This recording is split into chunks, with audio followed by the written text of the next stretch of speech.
అయితే మాకు చాలా ఉన్నాయి అన్న. ఎందుకంటే ట్రైలర్ చూసినప్పుడు కానీ మన గోదావరి గట్టి సాంగ్ విన్నప్పుడు కానీ వెంకిమామ పాట వింటుంటే అసలు వెంకిమామ ఎప్పుడు పాట పాడాడు. కానీ ఫస్ట్ టైం మన అనిల్ రావుపూడితో సాంగ్ పాడుతుంటే ఏదో ప్లాన్ చేశారన్న ఫీలింగ్ అయితే కలిగిందన్న. సో దాన్ని బట్టి ఎక్స్పెక్టేషన్స్ చాలా పెరిగాయి.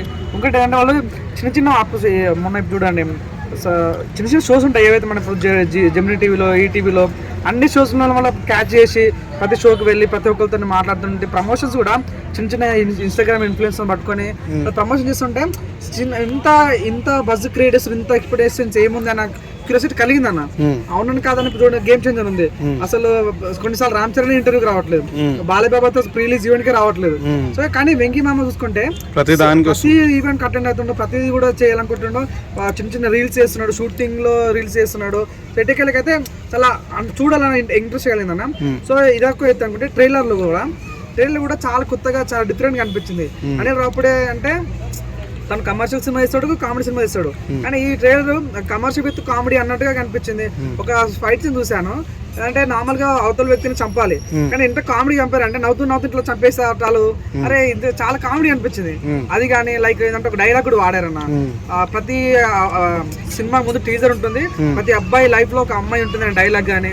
సో దయచేసి అబ్బాయిలు మీ లవర్ గురించి మీ పెన్నంతో తీసుకొని చెప్పకండి డైలాగ్ అంటే ఒక అబ్బాయి లోపల ఒక సజెషన్ ఇస్తూనే జాగ్రత్త పడు అని చెప్పటాల్లో కానీ అంటే ఆన్లైన్ కాదన్నా చూడండి. ఇప్పుడు మన డీ జోడి కానీ జబర్దస్త్ కానీ ఇవన్నీ ఎందుకు హిట్ అవుతున్నాయి అంటే అవి కామెడీ సినిమాస్, కామెడీ షోస్. అవన్నీ కామెడీ షోస్కి వచ్చినంత బజ్ ఎవరు రాలేదు.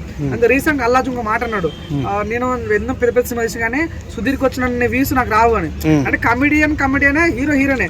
నిజంగా ఇప్పుడు ఈ షోస్ అనేవి కూడా కామెడీకి జోనర్ కాబట్టి ఈ కామెడీకి ఎక్కువ బజ్ ఉంది అని చెప్పొచ్చు అన్న. ఇంకోటి గేమ్ చేంజ్ నువ్వు చూస్తే గేమ్ చేంజ్ ఏంటంటే అది రాజకీయ మూవీ, రాజకీయ వాళ్ళు పోతారు, ఇంకో మెగా ఫ్యాన్స్ అవుతారు, రామ్ చరణ్ ఫ్యాన్స్ అవుతారు. మన బాలయ్య అంటే మాస్ ఫ్యాన్స్ అవుతారు, నందమూరి ఫ్యాన్స్ వెళ్తారు, ఇంకా నచ్చితే వెళ్తారు. కానీ ఇక్కడ సంక్రాంతికి ఏంటంటే కామెడీ ఆడియన్స్ బాగా ఎక్కువ కనెక్ట్ అవుతారు, ఎంటర్టైన్మెంట్ కావాలి. ఇంకంటే ఫ్యామిలీ చెప్తాను ప్రతిసారి కూడా ట్రైలర్లో కూడా ఫ్యామిలీ అన్నట్టు మాత్రం. కాబట్టి సో పెళ్ళైన వాళ్ళు, పెళ్ళి కాబోతున్న వాళ్ళు, పెళ్ళి ఎట్లుండాలి, సో ముందు లవ్ ఎలా చేయాలి, బ్రేకప్, ఇవన్నీ లవ్ స్ట్రాటజీ గురించి చెప్తుంటే కామెడీ జనరేట్ చేస్తుంటే తెలియ క్యూరియాసిటీ కలిగింది. ఇంకోటి ఏంటంటే అన్న సింగర్ కూడా గోదావరి గట్టు సాంగ్ పెద్ద తమ్మను డిఎస్ ఎంతమంది ఉన్నప్పుడు కూడా ఆయన సెలెక్ట్ చేసుకోవడం ఏంది సస్పెన్స్ క్యారీ చేయడం అన్నది. అంటే చాలా రోజుల తర్వాత మళ్ళీ మ్యూజిక్ డైరెక్టర్ చేస్తాం కాబట్టి అరే ఏదో ఉంది అన్న ఫీలింగ్ కలిగింది. చూడన్నా సహజంగా మన అనిల్ రావుపూడి అంటే సహజంగా గీతా మాధవ్తో పాటలు పాడిపిస్తాడు, సహజంగా ఆయన పాడిన పాటలు వేసుకున్నా కూడా. ఈసారి కొత్త వాళ్ళని ఇంకా తీసుకొచ్చి పెట్టడం అనేది అరే ప్రతిదీ కూడా చాలా క్యాలిక్యులేటెడ్గా చాలా పాయింట్ టు పాయింట్ తీసినట్టు అది అనిపిస్తుంది అన్న. నేనైతే నాకు ట్రైలర్ మీద చాలా ఎక్స్పెక్టేషన్ ఉన్నాయి. మన గేమ్ చేంజర్తో పోల్చుకున్నా, డాక్యుమెంట్తో పోల్చుకున్నా వ్యూస్ తక్కువ ఉన్నాయి. నువ్వు అన్న కదా ఎక్స్పెక్టేషన్ ఎక్కువ ఉన్నాయి. అట్ సేమ్ టైం కూడా నువ్వు అన్న కదా గేమ్ చేంజర్ అయితే కొద్దిగా డల్ అయిపోయింది, కొద్దిగా పడిపోయినట్టు ఫీలింగ్ వచ్చింది. మనం మీరు డాకు మహారాజ్ కూడా వచ్చింది. డాకు మహారాజ్ కూడా చాలా పాజిటివ్ టాక్ ఉంది. ఫస్ట్ హాఫ్ సెకండ్ హాఫ్ వచ్చేసరికి రొటీన్ స్టోరీ అని టాక్ నడుస్తుంది. కానీ ఇక్కడ మన సంగతి వస్తున్న పాయింట్ ఏంటంటే అది రొటీన్ స్టోరీ ఉండని ఏమని ఉండని కానీ ఫ్యామిలీకి నచ్చే స్టోరీస్ ఉంటాయి కాబట్టి 100% ఎట్లా అంటే ఈ F2 చూడండి, F3 చూడండి, రొటీన్ స్టోరీ ఉంటుంది. కానీ రెండు కూడా ఇటువంటి 100 కోట్ల క్లబ్లకు జాయిన్ అయిపోయింది. అది ఇక్కడ కూడా అదే కాన్సెప్ట్ వచ్చినప్పుడు కూడా చాలా వర్త్ ఉండే ఛాన్స్ ఉంది. ఒకటి ఏంటంటే ఇప్పుడు రాజకీయం చాలా ఉంటుంది, ఇక్కడ బాలయ్యబాబు చాలా వైలెన్స్ ఉంటుంది.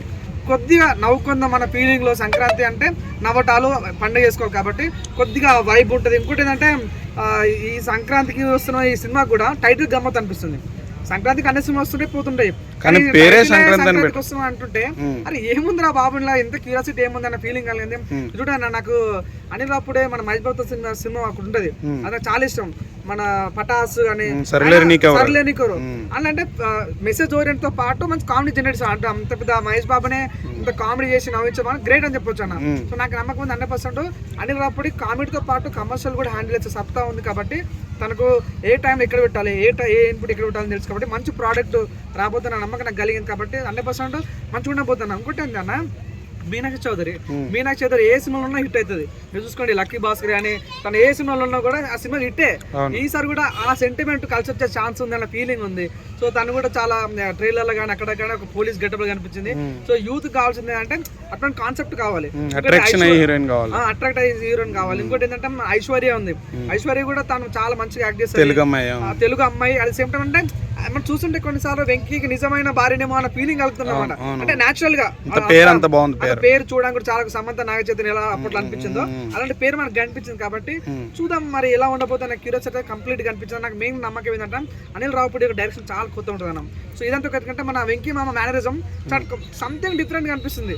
అసలు ఆయన పాట పాడడం ఏంది, తన స్టైల్ కూడా, తన comedy way of comedy sense కూడా చూడన్నా. మనకు ఒకప్పుడు ఒక మాట ఉండేది, ప్రతి సంక్రాంతికి మన వెంకీ మామ వస్తే ఇట్టు కొడతాం. నువ్వు చూడండి కలిసి ఉందాం రా సినిమా కానీ, సో నువ్వు అంటే నాకు చాలా ఇష్టం కానీ, సో ఫ్యామిలీ ఆడియన్స్ కి బాగా అట్లా గుర్తుండిపోయేలా సినిమాలు తీసుకొస్తాను. సో అలాంటికి అక్కడ మంచి కంటెంట్ ఉన్న వ్యక్తి, ఆ కంటెంట్ ఇంకొద్ది కంటెంట్ యాడ్ అయింది వాళ్ళది అనిల్ రావుపూడి. సో ఇద్దరి మధ్యలో మంచి కాంబినేషన్ వాళ్ళు హిట్ అయింది two times F2 F3 hat trick కొట్టినీకి వస్తుంది కాబట్టి 100% హ్యాట్రిక్ హిట్ అవుతాను నమ్మకం నాకు ఉంది. ఎందుకంటే చూడన్నా ఆల్రెడీ 2 సినిమాల గురించి మనకు తెలిసిపోయింది. లాస్ట్ ఉన్న ఏకైక సినిమా సంక్రాంతికి వస్తున్నాం. చాలా మంది ఈ రోజు మొన్న ఈ రోజు నుంచి వెళ్తున్నారు అందరు ఇంటికి. అయితే హైదరాబాద్ వదిలేసి చాలా మంది హైదరాబాద్ మొత్తం కాల్ అయిపోయింది. సో వీళ్ళంతా కూడా ఇప్పుడు గేమ్ చేంజర్ పోవాలని ఇంట్రెస్ట్ లేదు, మన డాక్ మార్కెట్ వెళ్ళే ఇంట్రెస్ట్, ఫ్రెష్ గా పోవాలనుకుంటారు. ఒకటి ఏంటంటే వీళ్ళు చాలా షో చేశారు కదా, ఇప్పుడు సంక్రాంతి షో చేస్తారు కాబట్టి వాళ్ళు టీవీలో చూస్తుంటారు. అదే సేమ్ సినిమా అక్కడ రిలీజ్ అవుతుంది. అది సేమ్ తొందర పోవడానికి స్కోప్ ఎక్కువ ఉంటుంది కాబట్టి మేబీ దీనికి ఎక్కువ స్కోప్ అని అనుకుంటున్నాను.